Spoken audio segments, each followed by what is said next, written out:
పానకంలో ఉంచిన గరిటెకి ఆ తీయదనం తెలియనంటే జ్ఞానుల మధ్యలో ఉన్న మూర్ఖుడు ఏమీ ఆ జ్ఞానాన్ని గ్రహించలేడు అన్నది సూక్తి. ఇందాక తెలుగు భాష గొప్పతనం గురించి తెలుసుకున్నాం. తెలుగు వాడి గొప్పతనం గురించి తెలుసుకోవాలంటే చాలా విశేషం ఉంది. రోడ్డు అనే పదం మంది కాదు, కానీ దానికి ఉకారం చేర్చి రోడ్డు అని మన భాషలో కలిపేసుకున్నాం. జేబు మంది కాదు, జేబు ఉర్దూ పదం, దానికి ఉకారం చేర్చి జేబు అని మన భాషలో కలిపేసుకున్నాం.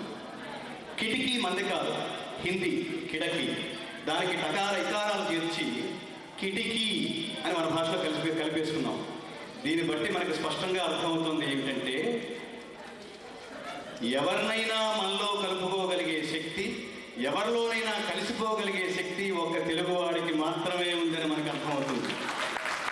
అట్లాంటి తెలుగువాడు వాడి అయిన మాటలతో మహానుభావుడు శ్రీకృష్ణదేవరాయలు ఎక్కడున్నాడో కానీ మన జాతి సంస్కృతిని, వైభవాన్ని, కీర్తి కిరీటాన్ని మొత్తం శిలల్లో శిల్పాలుగా చెక్కి ఇంకా భద్రంగా భారతదేశంలో ఉంచాడు. శిల్పకళా సముదాయంలో ఇప్పటికీ ఆ తర్వాత వచ్చిన బహమనీ సుల్తాన్లు వాళ్ళ వికృత చేష్టలకి మనకి చాలా దేవాలయాల్లో కనిపిస్తాయి. కళ్ళు, ముక్కులు, కాళ్ళు, చెవులు నరికేసిన సగం శిథిలమైన శిల్పాలు.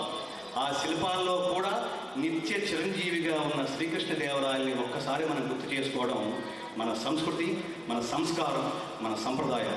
అదే ఆత్రేయ రచనలో మనకి స్పష్టంగా వినిపిస్తుంది ఈ గీతంలో. అహో ఆంధ్రభోజ శ్రీకృష్ణదేవరాయ విజయనగర సామ్రాజ్య నిర్మాణ తేజో విరాజ, ఈ శిథిలాలలో చిరంజీవి వైనావయా, శిలల